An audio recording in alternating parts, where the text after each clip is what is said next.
Madam বাদাম loan, গরম গরম বাদাম, অনেক মজা, মাত্র 20 টাকা।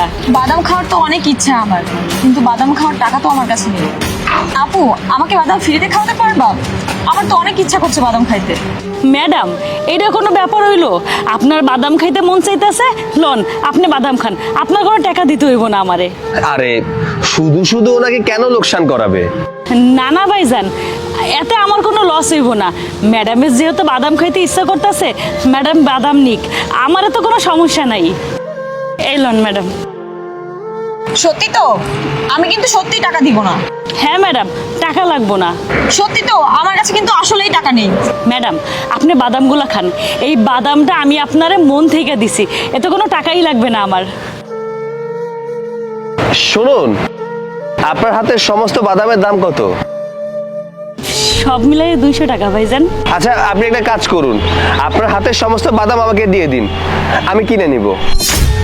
কিন্তু ভাইজান আপনি যে কইছেন যে আপনার কাছে কোনো টাকা নাই। আরে আপু, টাকা আমিই দিব, আমি কিনে নিচ্ছি। আচ্ছা আপনার কাছে কি আরো বাদাম আছে? সত্যি কথা কইতাছেন ভাইজান? আপনি বাদাম কিনবেন, এইগুলো কিনবেন, আরো বাদাম কিনতে চাইতাছেন? আচ্ছা, ওই যে দোকানটা দেখতাছেন, ওই দোকানেই আমি কাম করি, আর ওইখান থেকেই বাদাম আইনা আমি বাদাম বিক্রি করি। আপনি এক কাজ করুন, আপনি ওই দোকানে গিয়ে আরো 2 কেজি বাদাম কিনে নিয়ে আসুন, আমি বাদাম কিনে নিব। আচ্ছা ভাইজান, আপনি এখানে দাঁড়ান, আমি এখনই বাদাম নিয়ে আইতাছি।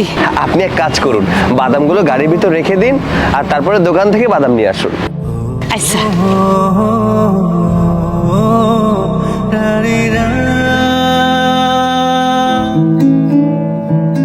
কিরে, তোমার বাদাম আর থালা কই?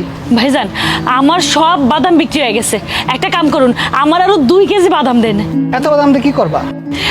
বাদাম ওই যে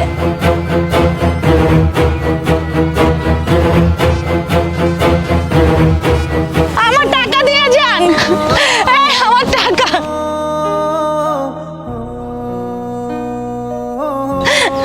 আমি ওদেরকে কত ভালো ভাবছিলাম, আর ওরা আমার টাকা না দিয়ে চলে গেল। মানুষ ঠিকই বলে এই জমানায় মানুষের ভালো করতে নাই, তাইলে হেরাই মানুষের ক্ষতি করে। আমি ভাবছিলাম ওরা ক্ষুধার্ত, ওর কাছে কোনো টাকা পয়সা নাই, তাই তো আমি ওরে বাদাম দিছি, কিন্তু ওরা কি করলো, ওরা আমার ক্ষতি করেই চলে গেল। কি হয়েছে? এনে বসে বসে কাঁদতেছো কেন?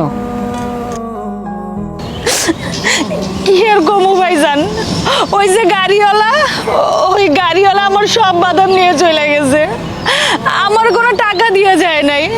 জানেন ভাইজান, অগরে দেখে কত ভদ্র মনে হয়েছিল, ফেরেশতার মতো লোক মনে হয়েছিল, কিন্তু ওরা আমার টাকাগুলো না দিয়েই চলে গেল।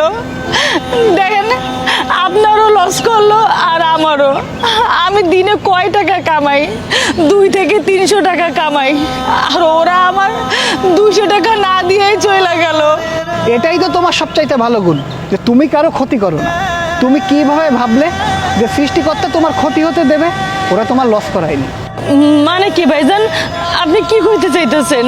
মানে হলো তারা তোমাকে পুরো টাকাটাই দিয়ে গেছে, আরও 1000 টাকা বেশি দিয়ে গেছে, কারণ তুমি তাদেরকে ফ্রিতে বাদাম খাইয়েছো, এই জন্য তোমার উপর খুশি হয়ে 1000 টাকা বেশি বাড়িয়ে দিয়েছে। এখন থেকে একটা কথা মনে রাখবা, ফ্রিতে সবাইকে বাদাম খাওয়াবা আর মানুষের দোয়া নিবা। এ নাও টাকাটা রাখো, আর শোনো কীভাবে তোমাকে টাকাটা পাঠিয়েছে। আচ্ছা, আমি একটা জিনিস বুঝলাম না, তুমি যে এতগুলা বাদাম কিনলে, এতগুলা বাদাম দিয়ে তুমি কি করবা?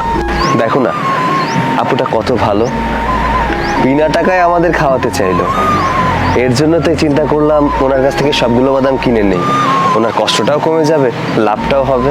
তাহলে তো তুমি খুব ভালো একটা কাজ করলে। তোমার একটা কল আসছে। হ্যালো, কি? আচ্ছা আচ্ছা, আমি 5 মিনিটের ভিতরে আসছি। ওকে, চলো যেতে হবে।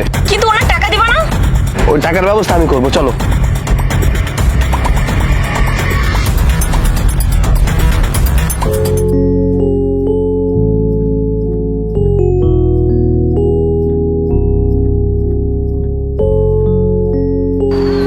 কিরে, 2000 টাকা কে দিল?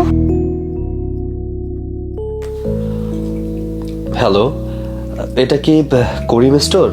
জি বলুন। আচ্ছা, আপনার দোকানে কি একজন কাজ করেন যিনি রাস্তায় রাস্তায় বাদাম বিক্রি করেন? হ্যাঁ হ্যাঁ, আসলে কিছুক্ষণ আগে ওনার কাছ থেকে আমি বাদাম নিয়েছিলাম। অফিসের একটা জরুরি কাজে আমি ওনাকে টাকা না দিয়ে চলে এসেছি। এর জন্য আপনার বিকাশে দেখুন 2000 টাকা দিয়েছি। হ্যাঁ হ্যাঁ, উনি তো আপনার পেছনে দৌড়াতে দৌড়াতে গেল। ওই তো, টাকাটা দিয়ে আসতে পারিনি, এর জন্য হয়তো। কিন্তু বাদামের দাম তো ছিল 200 টাকা, কিন্তু আপনি তো দিয়েছেন 2000 টাকা। দেখুন, টাকাটা আমি ওনাকে ইচ্ছা করে দিয়েছি, এটা আমার তরফ থেকে তাকে গিফট করেছি। ওনার কাছ থেকে যখন বাদাম নিলাম তখন এটা বুঝতে পেরেছি উনি একজন ভালো মানুষ, ফ্রিতে মানুষকে বাদাম খাওয়ান। তো এটা ওনার জন্য উপহার, ওনাকে দিয়ে দিবেন। আপনি চিন্তা করবেন না, আমি ওকে টাকাটা দিয়ে দিব।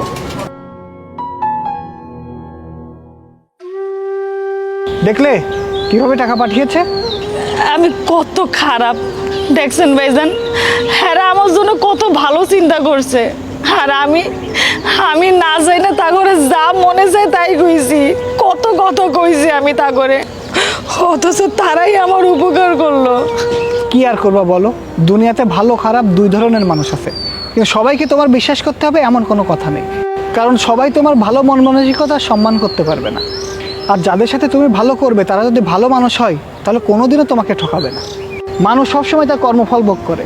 যেখানে মানুষ পরিশ্রম করতেই ভয় পায়, সেখানে তুমি এই বয়সে এত পরিশ্রম করছো, তাহলে তুমি কিভাবে ভাবলে যে সৃষ্টিকর্তা তোমার খারাপ হতে দিবে? যাই হোক, চোখের পানি মোছো, এখন মুখে হাসি আনো, চলো।